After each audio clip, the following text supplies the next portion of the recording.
Selamat datang di channel YT Artikel 2. Sebelum mendengarkan cerita ini, siapkan terlebih dahulu headset, agar lebih dalam menghayati ceritanya. Dan untuk mendukung cerita ini, admin minta, untuk like, komentar dan tekan tombol merahnya, alias subscribe, dan bagikan ke media sosial kalian. Terima kasih. Jangan lupa untuk bersyukur. Episode 68, Kisah seorang cleaning service yang ternyata anak orang kaya. Orang itu kaget saat melihat Rahman. Laki-laki itu bukanlah orang lain, dia kebetulan adalah atasan Akram, Alfredo, kepala biro. Tuan Rahman, kamu juga datang kemari untuk makan ternyata.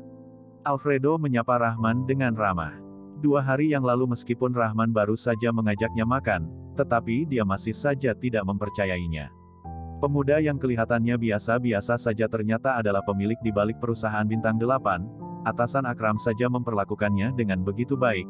Semua bagian harus bekerja sama dengan perusahaan Bintang 8. Perlakuan sebesar itu adalah pertama kalinya dia lihat di dalam biro tempatnya bekerja. Tentu saja, semua orang begitu paham akan hal ini. Bagaimanapun juga hanya investasi yang digelontorkan kepada perusahaan Bintang 8 saja sudah melebihi investasi perusahaan global. Pajak yang disetorkan oleh perusahaan global dalam setahun saja lebih dari 8 triliun, dan membuat perusahaan global mendominasi pasar di Yuzoda. Nanti setelah Bintang 8 resmi beroperasi maka semua orang bisa membayangkan seberapa besarnya Bintang 8 nantinya. Iya, kepala biro Alfredo baru makan di jam seperti ini. Rahman mengangguk tersenyum tipis, tadi ada sedikit urusan, jadi makan malam menjadi sedikit terlambat. Alfredo menjelaskan, bisa dimengerti, setiap orang memiliki kesibukannya sendiri. Aku pikir teman kepala biro Alfredo juga akan memakluminya. Rahman berkata sambil melihat ke arah Supri dan Luna, mengisyaratkan agar mereka bisa pergi terlebih dahulu.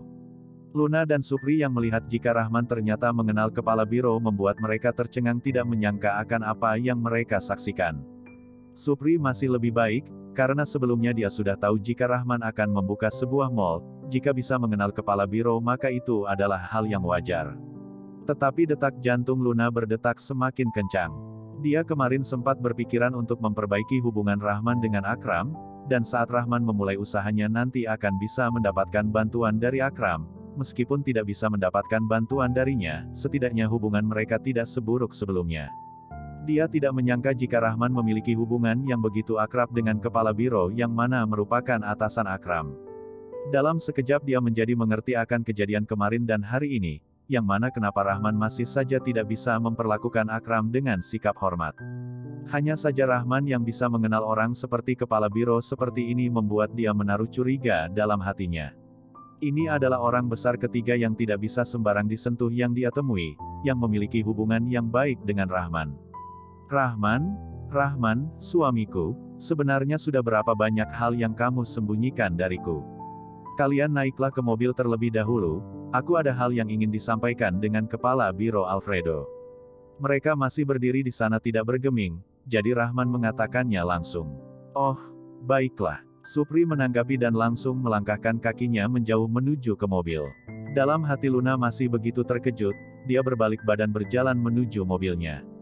Luna bertanya-tanya dalam hati Rahman ini, apa sih yang kamu sembunyikan dariku? Kenapa akhir-akhir ini kamu mengenal semua orang penting, bahkan bersikap hormat kepadamu? Luna masih dalam keraguan melihat tingkah laku kepala biro itu kepada Rahman. Setelah Luna dan Supri sudah menjauh, Rahman baru kemudian berkata kepada kepala biro Alfredo, mengenai masalah perusahaan Bintang 8, aku tidak mau jika ada nama Akram dalam hal ini. Alfredo seketika tercengang, karena Akram adalah keponakan dari wakil biro Alphonse. Proyek Bintang 8 merupakan proyek yang menjanjikan. Siapapun ingin turut serta di dalamnya. Alphonse juga berusaha dengan keras untuk merekomendasikan keponakannya itu. Bisa dibilang jika Akram bisa turut serta dalam pembangunan perusahaan Bintang 8, maka dalam 3 tahun kemudian maka dia pasti akan sukses besar. Baiklah, aku pasti akan mempertimbangkan apa yang disarankan oleh Tuan Rahman. Alfredo mengangguk mengiyakan, meskipun dia berkata seperti ini, tetapi dia benar-benar berada dalam kesulitan. Dalam hatinya dia sangat ingin menuliskan nama Akram ke dalam daftar untuk mengikuti proyek itu. Iya, kalau begitu maka aku tidak akan mengganggu waktu makan kepala biro Alfredo lagi. Rahman mengangguk dan kemudian berjalan menuju ke mobilnya.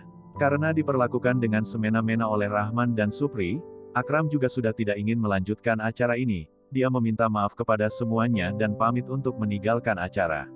Orang lain yang melihat hal ini juga sudah tidak memiliki keinginan untuk makan dan minum. Dalam hati mereka mengumpat kepada Rahman dan Supri, dan kemudian turut membubarkan diri. Sedangkan percakapan Rahman dan Kepala Biro Alfredo juga dilihat oleh mereka yang baru saja keluar dari dalam restoran di hotel itu. Melihat Rahman yang sepertinya memiliki hubungan yang begitu baik dengan Kepala Biro Alfredo layaknya teman lama, mereka yang menyaksikan kejadian ini hanya bisa menganga tidak habis pikir. Apa dia adalah orang miskin yang baru saja mereka cemooh itu? Benar-benar orang miskin yang tidak berharga itu. Mereka semua rasanya mendapat tamparan kencang di wajah mereka. Mereka di lantai atas tadi baru saja mencemooh Rahman habis-habisan, mengatainya orang rendahan dan tidak memiliki kemampuan apapun. Tetapi dalam sekejap dia malah memiliki pembicaraan yang begitu menyenangkan dengan atasan Akram. Dalam sekejap Akram merasa begitu terkejut setengah mati. Di antara yang lainnya, dialah yang paling paham akan Alfredo. Tatapan Alfredo saat memandang Rahman benar-benar terlihat jika Alfredo ingin menjalin hubungan baik dengan Rahman. Dia benar-benar tidak bisa membayangkan jika Alfredo mencoba untuk menjalin hubungan baik dengan Rahman. Sebenarnya apa status Rahman yang sebenarnya, hingga membuat Alfredo bisa memperlakukannya dengan begitu hormat. Sialan, apa kalian lihat, Rahman dan Luna, mereka suami istri ternyata mengendarai Audi A6. Itu adalah mobil keluaran terbaru Audi yang berharga miliaran. Iya benar sekali. Jika dua buah mobil maka harganya sekitar 2 miliar lebih. Berapa orang dari kita yang mampu menghasilkan 2 miliar hanya sekedar untuk membeli mobil, dan mereka masing-masing mengendarai satu mobil. Sebelumnya siapa yang mengatakan jika Luna hanyalah seorang sales? Dan siapa yang mengatakan jika Rahman hanya bekerja sebagai cleaning service? Cepat keluar aku akan menghabisimu. Apa kamu pernah melihat seorang sales dan cleaning service bisa mengendarai mobil Audi A6? Hanabi sebagai teman Luna yang melihat sepasang suami istri itu pergi dengan mengendarai mobil masing-masing, membuat dia tersenyum pahit dalam hatinya. Sebelumnya dia mengatakan di depan Luna akan keburukan Rahman, dia seketika merasa jika dirinya benar-benar rendah sekarang.